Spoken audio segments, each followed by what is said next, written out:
Next is the Future of AI-Native SOC. And our speaker is the Senior Sales Engineering Manager at CrowdStrike. Ladies and gentlemen, put your hands together for Roland Daccache.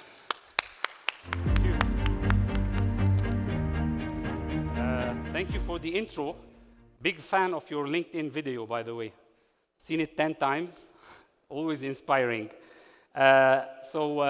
Roland Daccache, I represent CrowdStrike today, and we're gonna, in the next 20 minutes or so, talk about the generative AI topic, how it is leveraged by the good as well as the bad guys, and think about how we can safely incorporate Gen AI capabilities into the modern SOC.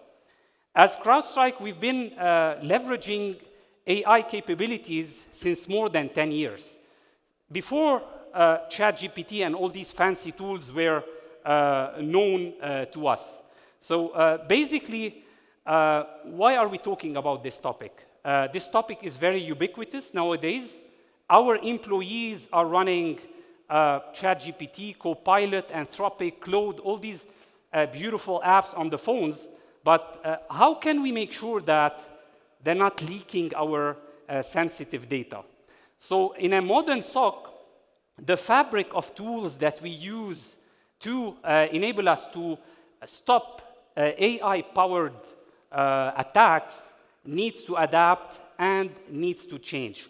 All the way from retraining our incident responders, our threat hunters, to make sure that the tooling we deploy in the SOC is not very classic, not signature-based, not based on IOCs and hashes anymore, but more of a behavioral change of the modern SOC to combat modern attacks.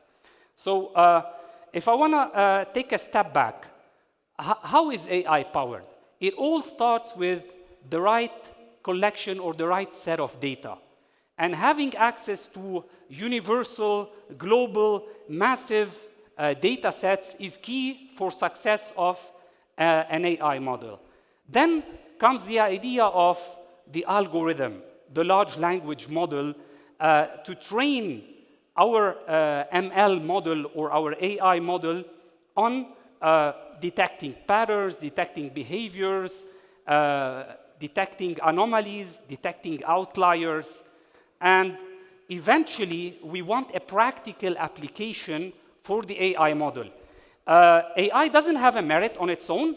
AI is only valuable in the application of their models into our lives or into our technologies. So first of all, what is the concept of generative AI? And what is the meaning of the word generative? So for us to understand a bit how generative AI works, you just have to download any Gen AI app. The most common one is probably ChatGPT. The real power of Gen AI today is basically generating very good text, image, or videos. These are the most common applications of Gen AI today. Of course, this is a technology that is still in its infancy, and we're going to see much more capabilities run or developed by Gen AI. Some of the most common applications are probably the Microsoft Copilot that is today built into your Windows 11, for example. ChatGPT, OpenAI, obviously, Google Bard, Amazon have many apps that are powered by AI, so on and so more. And one point to add is we see a lot of open source large language models being developed today. So the bar to entry to creating Gen AI powered tools and technologies keeps getting lower. Of course, as with every technology, it's not only the good guys or the enterprises or the governments who are going to use it. It's also the bad guys. So when they see a tool that is so powerful that can reduce their time to create sophisticated attacks, they're going to jump on the bandwagon. So what we've seen as a global leading threat intelligence company, being CrowdStrike, is that what we call dark AI is becoming more and more ubiquitous. So the threat adversaries that are creating modern attacks are using Gen AI to write code. So it used to be where if I had an exploit or an unpatched vulnerability in my operating system, the threat actors needed few days to create a valid exploit. Now it's within minutes. Code fully written by generative AI to exploit a vulnerability in your operating system or in your application. Very sophisticated phishing attacks. Today, the stats show that very advanced spear phishing can go through any email security you deploy. And the game has drastically changed in terms of landing into an environment with traditional security products. Other applications of Gen AI are basically fake content as well.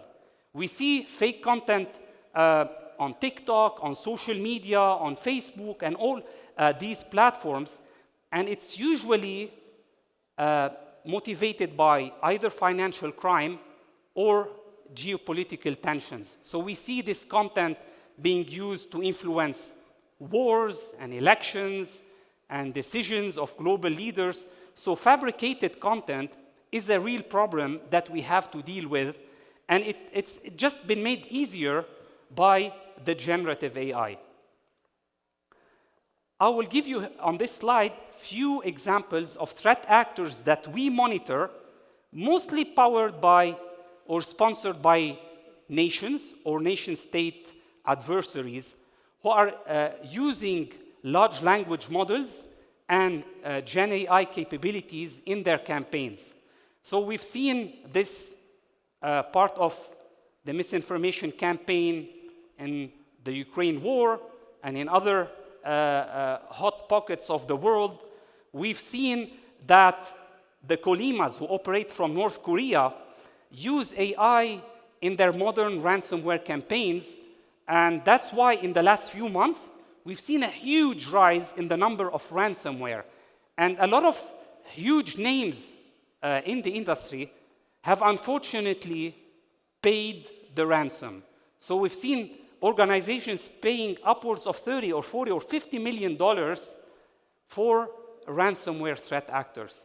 This problem is only gonna get worse from here.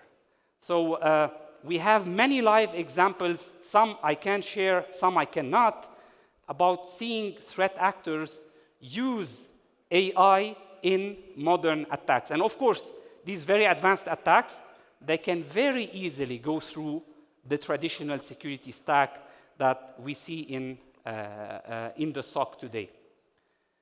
So what can we do about it? How can we be at least few steps closer to the threat actors that are performing these attacks? Some of the challenges that we have to acknowledge and accept is, first of all, a cyber attack today is much faster than before. It used to be where threat actors needed weeks to perform a full-blown attack in our environment. Today, it's usually an average of 1 hour between the initial infiltration and the actual destruction or data theft or data encryption. We've seen around 75% increase in malware-free attacks. These are attacks that are leveraging stolen identities or data theft. These are attacks that are generating 0 detections on a firewall or on a traditional antivirus or in a malware sandbox tool. Purely fileless techniques leveraging advanced scripting capabilities of threat actors. We've seen cloud as being an entry point for the threat actors as well. So using scripting capabilities to steal MFA, to steal identities, and go into environments is much, much more ubiquitous than before. And for that, we need to train our SOC, our MSSP, our tooling to be much more proactive in actually detecting the needle in the haystack. Because that's what we're looking for today. Today, the AI generated content is so close to legitimate content that we need to put in extra efforts to be able to detect AI-powered cyber attacks.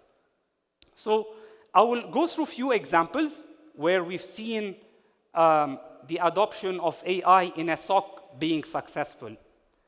Level 1 analyst jobs, level 1 security analyst or threat intelligence analyst. A lot of the functions that are done or delivered by level 1 engineers can be automated today. Gen AI can very quickly read and summarize threat intelligence reports, for example. So AI is very good at summarizing. It can read a 100-page document in seconds. So imagine the time savings of a modern SOC if we have AI-powered analysts in that SOC. Vulnerability management. Today, if you look at a traditional vulnerability management report, it's probably 200,000 vulnerabilities that don't really make sense. How can someone possibly patch 200,000 vulnerabilities? So AI is allowing us to hone in from top to the bottom of the funnel and extract the top 200 most critical vulnerabilities that I need to action today.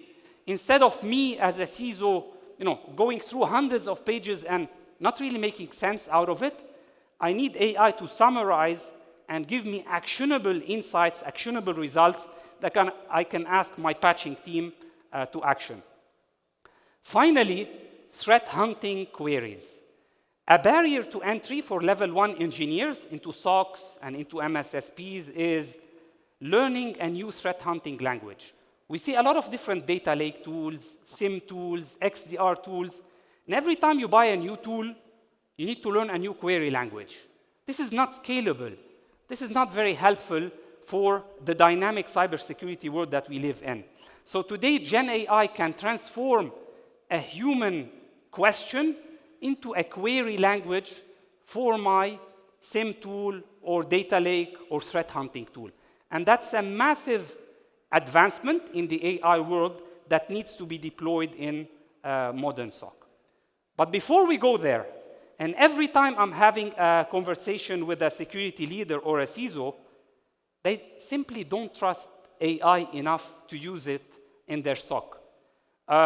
First comes to mind is the concept of privacy.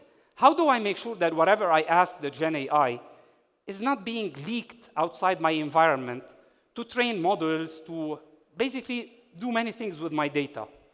The second challenge is accuracy. Do I trust the answer of a Gen AI solution?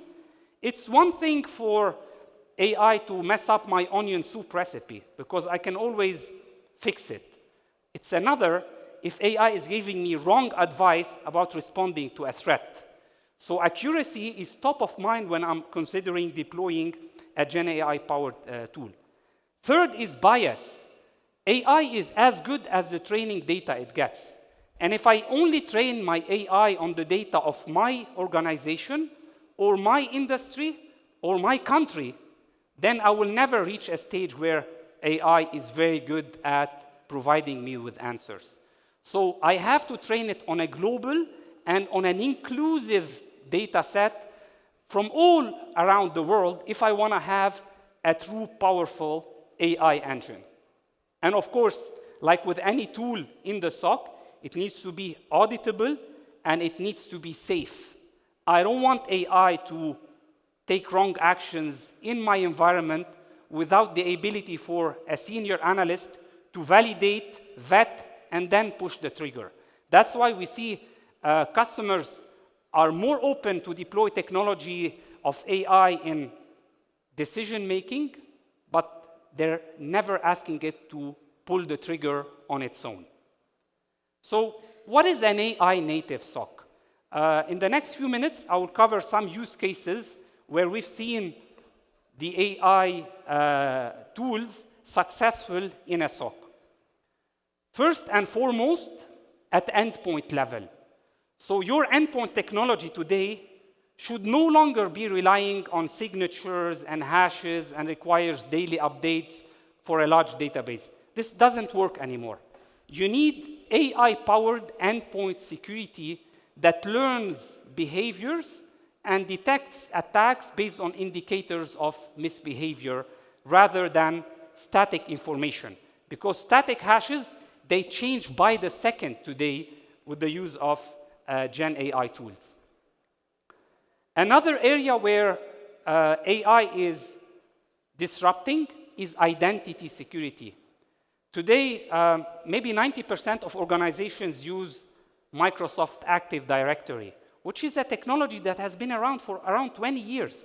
And it has been proven time and time again that Active Directory is breachable, is not very secure. So at the identity threat detection and response layer, AI is allowing us to set baselines of behaviors of our users. So if I have a new user that never logged in from Vietnam, I should be alerted. If I have a user that never logged into that particular machine in HR and he works in accounting, I should be alerted because that's what the attackers are doing. They're using stolen credentials to jump around the organization. And AI can disrupt the way we do identity threat detection. And that's a key area that we've been developing internally at CrowdStrike to provide customers with much more insights on the threat of identity theft. Another area where AI is disrupting the SOC, cloud security. Today we see a lot of data generated by cloud, Azure, GCP, AWS, but most SIM tools that we have in the SOC don't do much with the data except save it. So we need to make sure that whatever we have in terms of detection engines in the SOC can take action and build insights based on data generated by our cloud applications, our SaaS applications, our infrastructure that sits in the cloud. Another area where AI application is also extremely successful, data protection. We've been using DLP products for years that are very static and very rule-based in nature. So what AI is doing in the data protection world is it's allowing me to get insights. So how is the data flowing in my organization? What is the average of data transfers between our HR departments and our C-levels, or between our sales department and Salesforce, or between our IT department and other parts of the organization? Understanding the data flows within your organization will improve your chances of detecting advanced attackers or insider threats. So if I have a user in IT who's constantly leaking payroll information outside my organization to a cloud-hosted tool or to a private email address, I need the data protection tool to detect this behavior rather than me relying on an archaic set of rules of my DLP that I created 5 years ago. So that's an area of disruption. Exposure management, I already talked about it. Instead of me reading through hundreds of pages of reports that contain hundreds of thousands of generic vulnerabilities, AI is allowing me to summarize vulnerability reports produced by vulnerability management tools and basically get a 3-page report of what actions do I need to take as a security leader or as a CISO. And the final bucket on this semicircle that I'm using for today is threat intelligence. Threat intelligence in the classic way of use is basically hashes, IOCs, domain names, URLs, very static information, and not very easily operationalizable in a SOC. So today, what we're spending time and effort on in CrowdStrike is basically using AI for us to help us create threat profiles, edit and update threat profiles of threat actors, and summarize the data feeds that we have. So if I am a healthcare entity in Saudi Arabia, I need to go to the AI-powered threat intelligence platform and get the extraction of data about threats that are targeting me as an industry or as a country without having to work tens of hours on coming up with this conclusion. That's one example of AI-powered threat intelligence capabilities. And the final concept that I would like to cover is basically the chatbot capability in a SOC. So as I mentioned earlier, traditionally, when I hire a SOC analyst, I need to train them for weeks or months on learning a query language, a Splunk or an Elastic or any data lake or SIM technology that I use. And it takes a lot of effort from our organization to be able to train my analysts. And then, of course, the retention is another problem of these engineers once hired and trained.